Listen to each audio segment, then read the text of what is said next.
Hello friends, welcome to Nityananda academy.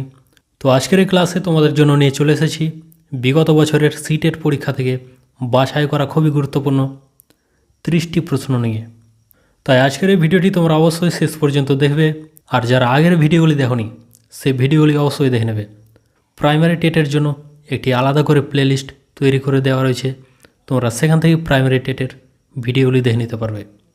আর যারা আমাদের এই চ্যানেলে প্রথমবার ভিডিও দেখছো তোমরা চ্যানেলটিকে অবশ্যই সাবস্ক্রাইব করে নেবে, কারণ প্রাইমারি টেটের জন্য যেগুলি মোস্ট ইম্পর্টেন্ট টপিক সেই টপিকগুলি থেকে ক্লাস আমি খুব শীঘ্রই তোমাদের জন্য নিয়ে আসছি। তাহলে চলো আর দেরি না করে আজকের ক্লাসটি শুরু করা যাক। চলো প্রথম প্রশ্ন কি রয়েছে দেখে নেওয়া যাক। প্রথম প্রশ্ন দেখো কি রয়েছে, সেফালোকডাল নীতির ক্ষেত্রে প্রযোজ্য কোনটি? মোটর উন্নয়ন, ভাষার বিকাশ, জ্ঞানীয় বিকাশ নাকি নৈতিক বিকাশ? যারা পারবে অবশ্যই উত্তর কমেন্ট বক্সে জানানোর চেষ্টা করবে। তো এই প্রশ্নের সঠিক উত্তরটি হয়ে যাবে মোটর উন্নয়ন।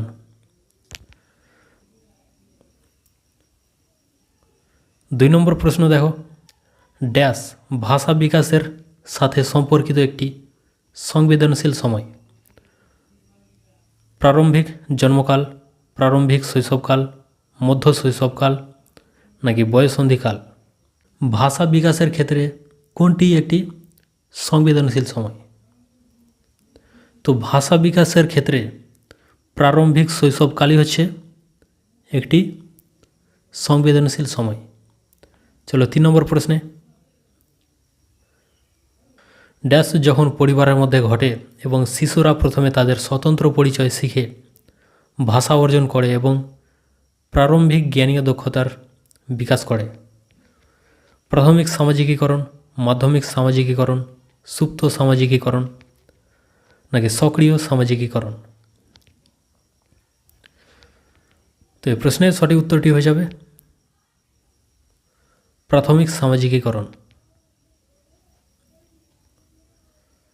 4 নম্বর প্রশ্ন, শিশুরা সবচেয়ে অর্থপূর্ণভাবে শেখে কখন?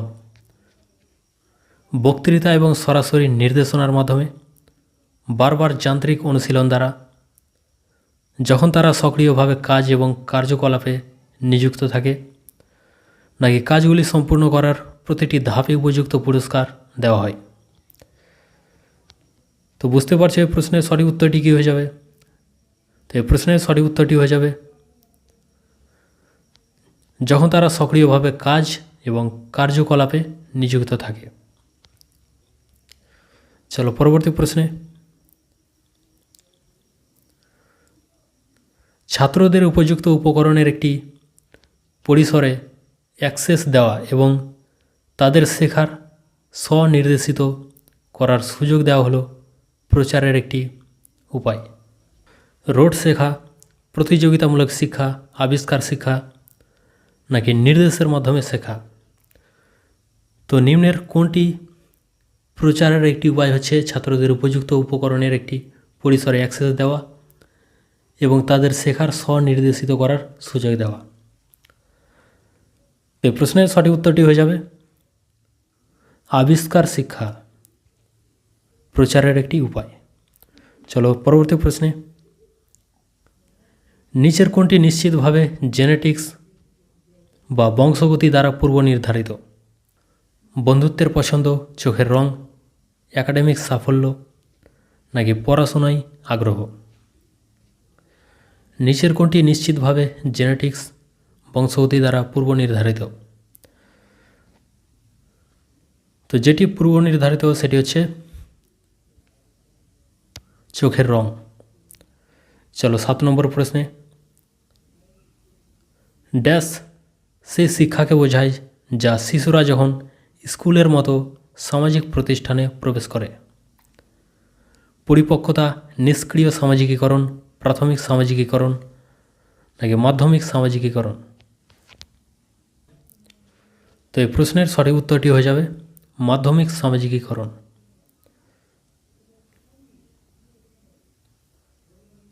8 নম্বর প্রশ্ন, কে সাধারণ বুদ্ধিমত্তার ধারণাকে প্রত্যাখ্যান করেছেন এবং প্রসেসিং অপারেশনের কয়েকটি স্বতন্ত্র সেটের পরিপ্রেক্ষিতে বুদ্ধিমত্তাকে সংজ্ঞায়িত করেছেন? Charles Spearman, Alfred Binet, Theodore Simon নাকি হাওয়ার্ড গার্ডেনার? কে সাধারণ বুদ্ধিমত্তার ধারণাকে প্রত্যাখ্যান করেছেন এবং প্রসেসিং অপারেশনের কয়েকটি স্বতন্ত্র সেটের পরিপ্রেক্ষিতে বুদ্ধিমত্তাকে সংজ্ঞায়িত করেছেন? তো এই প্রশ্নের সঠিক উত্তরটি হয়ে যাবে অপশান ডি, হাওয়ার্ড গার্ডেনার।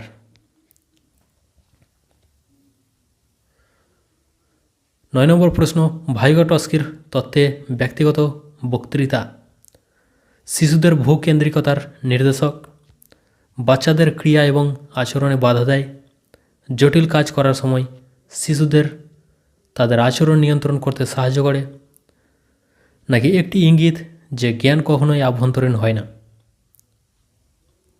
তো ভাইগটস্কির তত্ত্বে ব্যক্তিগত বক্তৃতা হচ্ছে জটিল কাজ করার সময় শিশুদের তাদের আচরণ নিয়ন্ত্রণ করতে সাহায্য করে। চলো পরবর্তী প্রশ্নে, গঠনমূলক শ্রেণীকক্ষে শিক্ষক এবং ছাত্রদের ভূমিকা কী?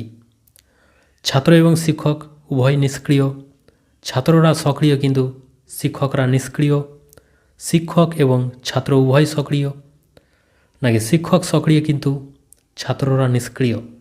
তো গঠনমূলক শ্রেণীকক্ষে শিক্ষক এবং ছাত্রদের ভূমিকা হচ্ছে শিক্ষক এবং ছাত্র উভয় সক্রিয় থাকে। পরবর্তী প্রশ্ন, শিশুদের বিকাশের ফল শুধুমাত্র বংশগতি, শুধুমাত্র পরিবেশ, স্কুলিং এবং শিক্ষা, নাকি বংশগতি এবং পরিবেশের মধ্যে মিথস্ক্রিয়া? শিশুদের বিকাশের ফল কোনটি হবে? তো শিশুদের বিকাশের ফল হচ্ছে বংশগতি এবং পরিবেশের মধ্যে মিথস্ক্রিয়া। বংশগতি এবং পরিবেশ দুটোই কিন্তু শিশুদের বিকাশে সাহায্য করে। চলো 12 নম্বর প্রশ্নে, এর মধ্যে কোনটি সামাজিকীকরণের প্রাথমিক এজেন্ট নয়? একটি পরিবার, প্রতিবেশী, সমবয়সী নাকি সরকার? নিচের মধ্যে কোনটি সামাজিকীকরণের একটি প্রাথমিক এজেন্ট নয়? তো এই প্রশ্নের সঠিক উত্তরটি হয়ে যাবে সরকার। চলো পরবর্তী প্রশ্নে, নিচের কোনটি শিশুদের সামাজিকীকরণের একটি প্রাথমিক সংস্থা? একটি স্কুল, ধর্ম, পরিবার, সম্প্রদায়? তো নিচের যেটি সামাজিকীকরণের ক্ষেত্রে শিশুর প্রাথমিক সংস্থা সেটি হচ্ছে পরিবার। শিশুর সামাজিকীকরণের ক্ষেত্রে পরিবার একটি মুখ্য ভূমিকা পালন করে। 14 নম্বর প্রশ্ন, একজন শিক্ষক হিসেবে শ্রেণীকক্ষে শিক্ষাদানের সময় শিশুর অর্থপূর্ণ শিক্ষণের স্বার্থে আপনি কী ধরনের উপকরণ ব্যবহার করবেন? শিক্ষণ উপকরণ, শিক্ষণ উপকরণ নাকি শিক্ষণ সহায়ক উপকরণ? তো একজন শিক্ষক হিসেবে শ্রেণীকক্ষে শিক্ষাদানের সময় ব্যবহার করতে হবে কি? শিক্ষণ সহায়ক উপকরণ। একজন গণিত শিক্ষক হিসেবে আপনি পিয়াগেটের কোন নীতি অনুসরণ করবেন গণিতে শিশুকে সক্রিয় করার জন্য? সংযোজন ও আত্মীকরণ নীতি, ব্যবহারের নীতি, বারংবার অভ্যাসের নীতি নাকি সবগুলোই? তো একজন গণিত শিক্ষক হিসেবে ব্যবহার করতে হবে কি? ব্যবহারের নীতি, শিশুকে সক্রিয় করার জন্য গণিতে। যদি শুধুমাত্র 4 দেওয়ালে আবদ্ধ শিশুকে পাঠদান করেন আপনি, তাহলে তা কী হবে? কাজের মাধ্যমে শিক্ষার পরিপন্থী, ঋণাত্মক শিক্ষার পরিপন্থী, উপরোক্ত দুটোই, নাকি ব্যবহারিক দিকের পরিপন্থী? তো যদি শুধুমাত্র 4 দেওয়ালের আবদ্ধে শিশুকে পাঠদান করেন তাহলে সেটা হবে ঋণাত্মক শিক্ষার পরিপন্থী। শিক্ষক ও শিক্ষার্থীর মধ্যে ভালো সম্পর্ক গড়ে তুলতে আপনি কি করবেন? শিক্ষক ও শিক্ষার্থীর মধ্যে খোলাখুলি আলোচনা, শিক্ষার্থীকে বন্ধু হিসেবে নেওয়া, নৈতিক বিকাশ গঠন নাকি সবগুলোই? তো শিক্ষক শিক্ষার্থীর মধ্যে ভালো সম্পর্ক গড়ে তুলতে যেটি করতে হবে উপরোক্ত সবগুলোই, অর্থাৎ শিক্ষক এবং শিক্ষার্থীর মধ্যে খোলাখুলি আলোচনা, শিক্ষার্থীকে বন্ধু হিসেবে নিতে হবে এবং নৈতিক বিকাশ গঠন করতে হবে।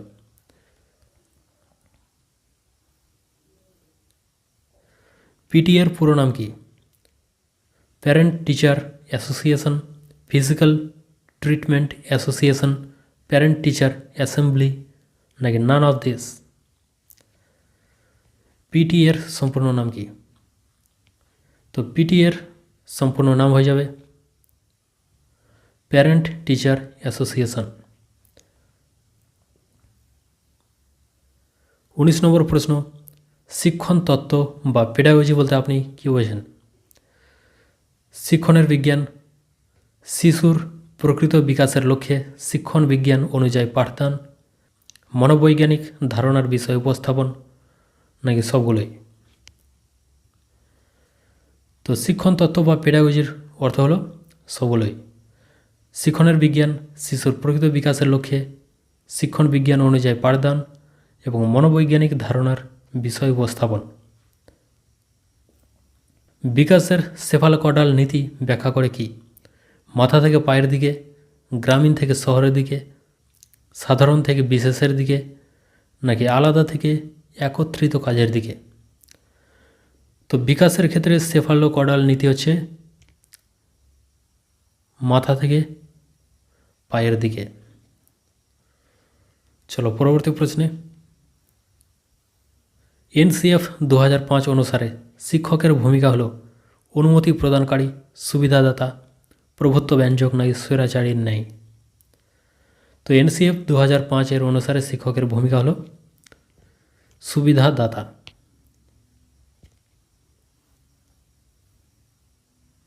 নিজের ক্লাসে ব্যক্তিগত বিভিন্নতা দূর করার জন্য শিক্ষককে কী করা প্রয়োজন?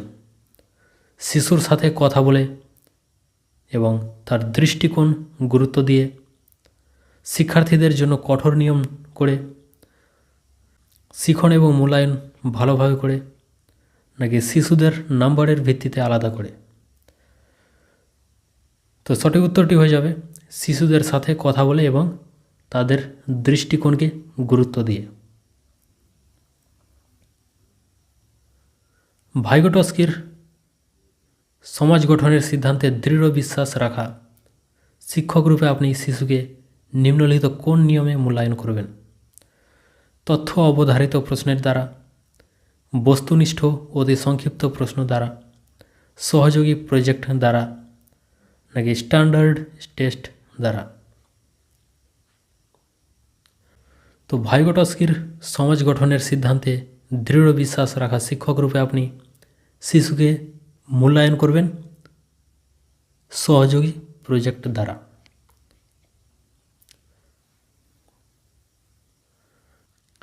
শুনতে অসমর্থ শিশু নিয়মিত স্কুলে অনেক কিছু করতে পারে যদি উপযুক্ত সামগ্রী প্রদান করা হয়। নিয়মিত স্কুলে নিজেদের সহপাঠীর মতো প্রদর্শন করতে পারবে না।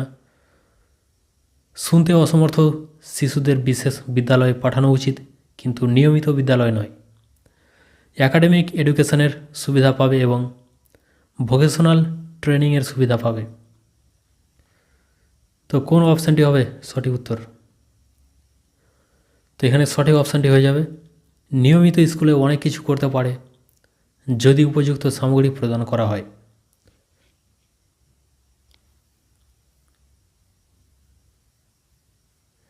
বিশেষ চাহিদা সম্পন্ন শিশুদের প্রয়োজন বিদ্যালয়ে চাপ বৃদ্ধি করা, শিখনের দৃষ্টিভঙ্গি, বিষয়বস্তু ও ধারণা পরিবর্তন, একটি কাল্পনিক লক্ষ্য যারা অক্ষম নয় সে সমস্ত ছেলেদের পক্ষে ক্ষতিকারক।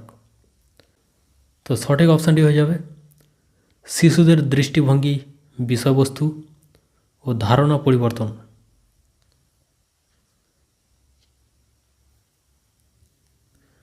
আমি শিক্ষাকে মনোবিজ্ঞান সম্মত করতে চাই, এই উক্তিটি কে করেছেন? রুসো, পেস্তালস্কি, অ্যাডামস, নাকি ডিউই? আমি শিক্ষাকে মনোবিজ্ঞান সম্মত করতে চাই এ কথাটি কে বলেছে? তো এ কথাটি বলেছেন পেস্তালস্কি। চলো 27 নম্বর প্রশ্নে, psychology is the science of human behaviour কথাটি কে বলেছেন? অ্যারিস্টটল, ওয়াটসন, রুসো নাকি প্লেটো?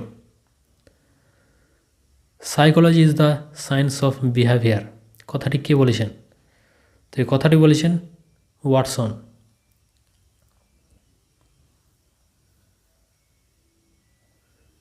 একজন শিক্ষককে তার শ্রেণীকক্ষে শিশুদের কোন সাংস্কৃতিক পার্থক্য দেখতে হবে? শেখার প্রক্রিয়ায় বাধা, শিশুদের মধ্যে ত্রুটি, শেখার প্রক্রিয়ার সাথে অপ্রাসঙ্গিক নাকি গড়ে তোলার শক্তিকে?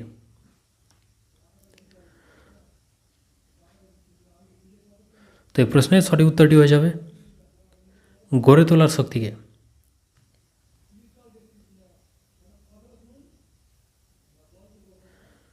নিচের কোন শর্তটি শিক্ষার্থীদের শেখার এবং চিন্তা ভাবনাকে সহজতর করবে? এমন পরিস্থিতি তৈরি করতে হবে যেখানে শিক্ষার্থীরা নিষ্ক্রিয় শ্রোতা হয়, শ্রেণীকক্ষে আলোচনায় অংশগ্রহণকে নিরুৎসাহিত করতে হবে, শিক্ষার্থীদের নিজের শেখার উপর নিয়ন্ত্রণ নিতে সীমাবদ্ধ করতে হবে, নাকি শিক্ষার্থীদের হাতে কলমে ক্রিয়াকলাপ প্রদান করা? তো শিক্ষার্থীদের শেখার এবং চিন্তা ভাবনাকে সহজতর করবে শিক্ষার্থীদের যদি হাতে কলমে ক্রিয়াকলাপ প্রদান করতে দেওয়া হয়। চলো 29 নম্বর প্রশ্নে,